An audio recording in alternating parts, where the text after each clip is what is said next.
O que você vai ouvir aqui agora detalhadamente mostra que os governadores estão dispostos sim a unirem forças para combater o crime organizado. Olha aí na sua tela a fonte e se você tiver alguma dúvida, corre aí, dê uma pesquisada, mas você vai saber agora.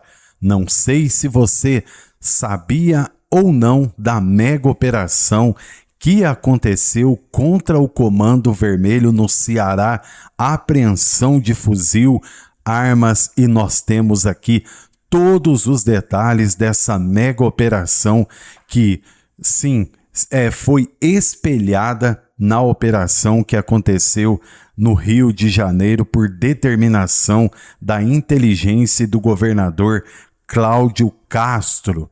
Pare tudo o que você está fazendo, por gentileza, e dê atenção a um jornalismo sério, de credibilidade, que vai a fundo na fonte para trazer o melhor conteúdo para você.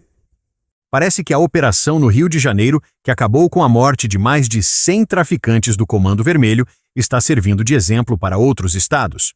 Surpreendentemente, uma operação da Polícia Militar do Ceará terminou com a morte de 7 criminosos durante a madrugada desta sexta-feira, 31, no município de Canindé, a cerca de 100 quilômetros de Fortaleza.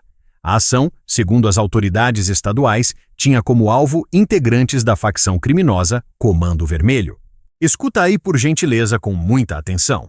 A madrugada ainda nem tinha dado as caras por inteiro quando a notícia correu por Canindé, no interior do Ceará. Uma mega operação da Polícia Militar do Ceará, amparada por informações repassadas à Secretaria da Segurança Pública e Defesa Social, avançara pelas ruas do bairro Campinas, atrás de integrantes do Comando Vermelho.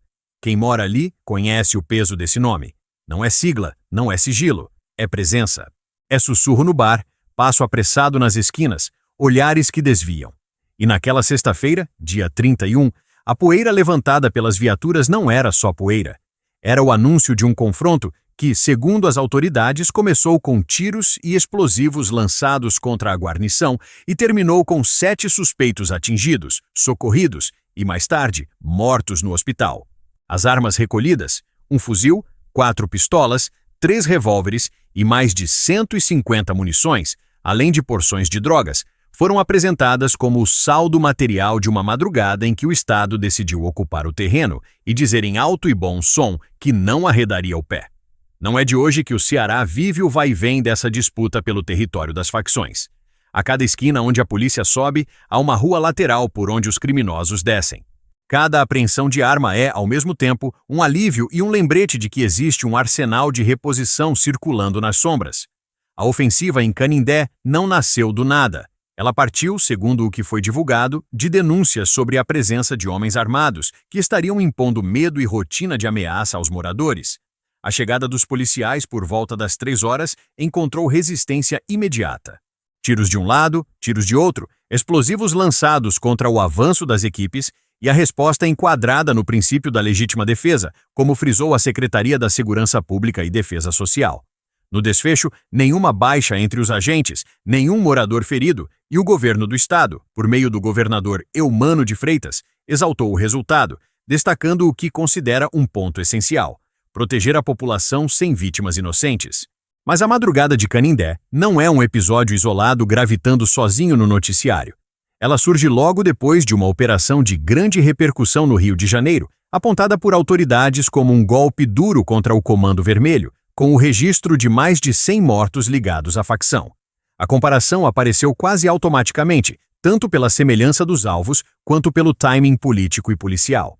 É natural que, em momentos assim, governadores, secretários e comandantes queiram mostrar sintonia e firmeza, apresentar suas corporações como capazes de replicar, com as devidas adaptações, estratégias que parecem trazer resultados em outros territórios. Mas o Brasil é vasto e a dinâmica do crime não é uniforme. A geografia social de Canindé, o modo como as facções se enraizam em bairros como Campinas, o papel de rotas que ligam interior e capital, tudo isso compõe um tabuleiro que tem semelhanças com outras regiões e, ao mesmo tempo, exige leitura particular. Quem olha de longe vê números, nomes de facções, peças apreendidas. Quem vive de perto enxerga nuances. o bar que fecha mais cedo toda vez que corre a notícia de que tem coisa grande para acontecer, a escola que reprograma lá a entrada para evitar o horário da operação, a ambulância que espera a confirmação da segurança da via antes de avançar no socorro a alguém com crise de pressão. O cotidiano afetado por essa teia invisível, que amarra o medo e a rotina, mas não aparece no relatório de apreensões. E, no entanto, é justamente por tocar essa camada íntima da vida comum que o enfrentamento às organizações criminosas precisa ser pensado para além do momento do confronto. A polícia que chega, reage a tiros e prende ou apreende é parte da resposta. A outra parte começa quando as viaturas se vão e a cidade precisa voltar a ser cidade. Quando moradores confiam o suficiente para denunciar a presença de homens armados, há ali um fio de esperança de que o Estado, quando chamado, responde. A resposta, no entanto, precisa ser constante e previsível. Não se trata apenas de uma incursão que acaba em confronto e apreensões. Trata-se de uma presença continuada que desarma, no longo prazo, a ideia de que a facção é a única referência de poder naquele pedaço de chão. Isso significa policiamento que não desaparece no dia seguinte, serviços públicos que chegam com a mesma velocidade que as operações chegam, iluminação que afasta o breu, posto de atendimento que acolhe quem precisa de amparo, política social que oferece uma saída de verdade para o adolescente que hoje é olheiro e amanhã pode virar estatística. É possível conciliar a pulsão da urgência com a maratona do cuidado. Em momentos como o de Canindé, a urgência se impõe. Tiros, explosivos, risco concreto. A ação imediata é uma necessidade, mas a narrativa que vem depois não pode estacionar só no campo da guerra. O governador do estado elogiou suas forças, frisou que nenhum policial morreu e que nenhum inocente foi alvejado. E essa é uma conquista que precisa ser valorizada. Ao mesmo tempo, é hora de transformar o impulso do sucesso operacional em agenda pública de reconstrução do cotidiano.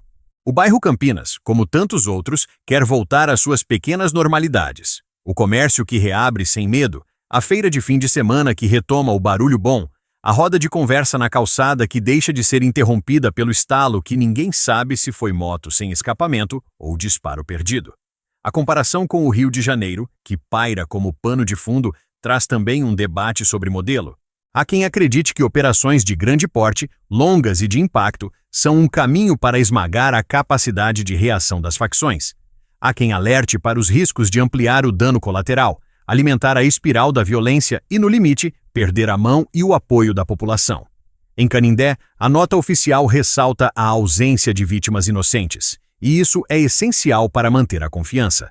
Quando a comunidade percebe que o cerco é cirúrgico e não aleatório, os elos com a polícia se fortalecem. E sem comunidade não há inteligência. Sem inteligência, as operações cegam. E quando a operação cega, o erro custa caro demais. O Ceará não é estranho ao choque entre facções. Disputas por bairros, por rotas, por domínio de unidades prisionais, por territórios de venda de drogas e por influência política nos subterrâneos das cidades compõem uma teia que se move o tempo inteiro. O Comando Vermelho, citado como alvo da ação em Canindé, é um ator nacional desse tabuleiro e sua presença no Estado é um capítulo de uma história mais ampla em que grupos se ramificam, se associam, entram em conflito. Para o cidadão comum, esses nomes importam menos do que a pergunta básica: quando é que eu posso viver em paz? A resposta a essa pergunta, honesta e sem artifícios, passa por reconhecer que uma operação bem-sucedida é vitória, mas não fim. É um pedaço do caminho. Há sinais no discurso oficial de que a orientação da segurança pública no Estado busca evitar a bala perdida que vira manchete triste e cicatriz demorada.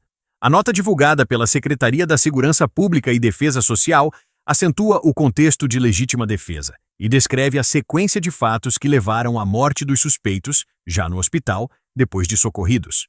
A legalidade do ato policial, o respeito a protocolos e a prestação de contas imediata são pilares de uma política que pretende diferenciar a presença do Estado da presença do crime. Na outra ponta, é crucial que essas aças não se transformem em mero ritual numérico, como se apreensões e corpos fossem troféus silenciosos.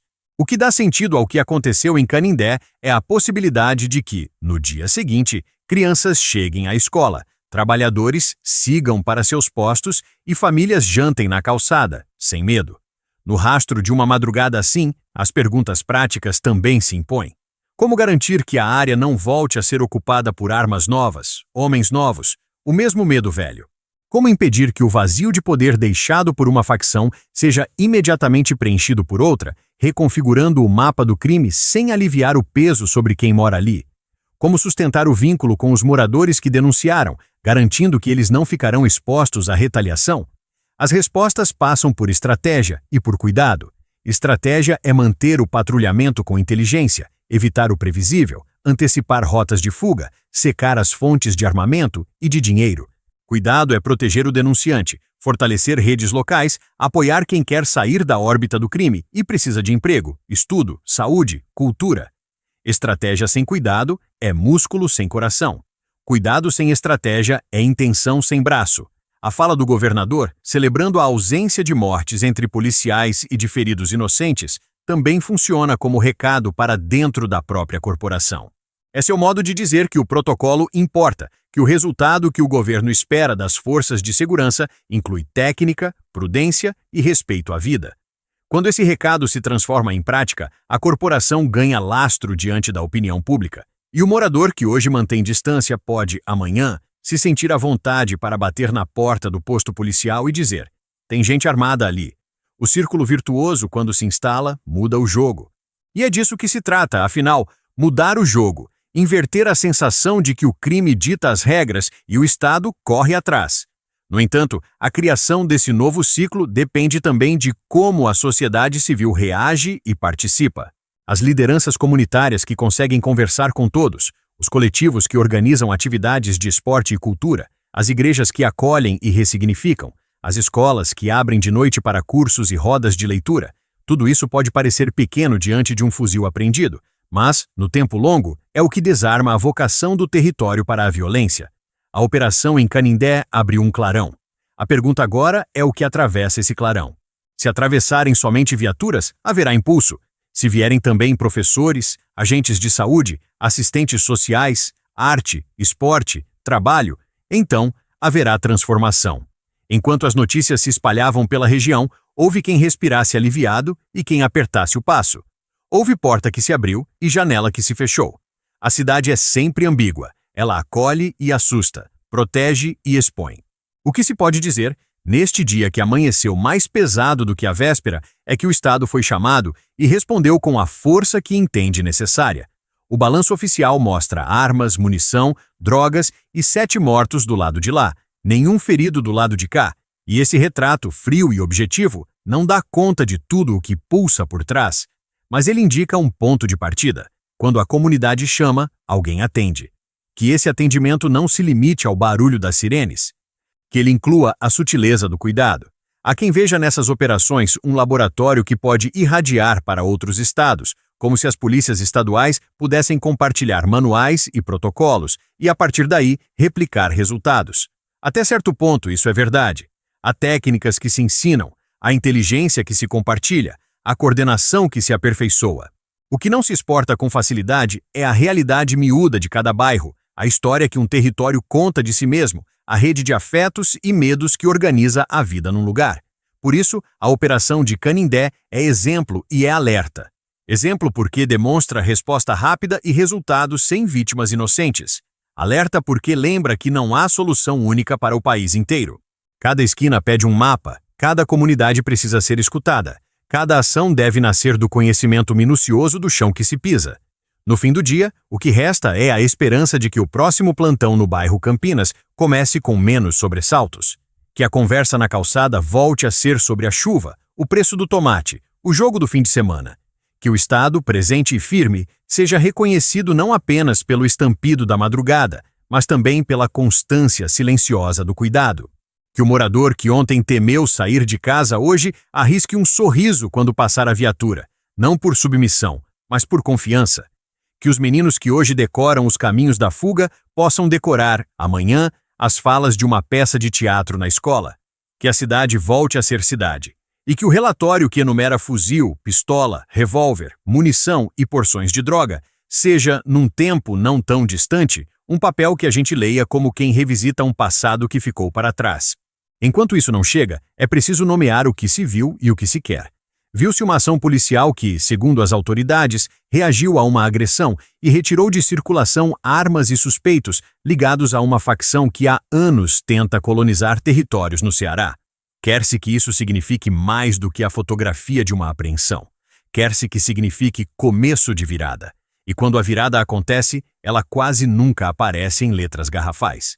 Ela se esconde nos detalhes. A escola que deixa de abrir com atraso, o posto de saúde que volta a lotar por motivos bons, o comércio que estica o expediente porque tem freguês na rua, a conversa que perde o medo e recupera a graça.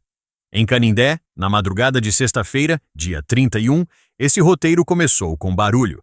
Se for bem cuidado, pode terminar, lá na frente, em silêncio. O silêncio bom de uma cidade que adormeceu sabendo que amanheceria em paz.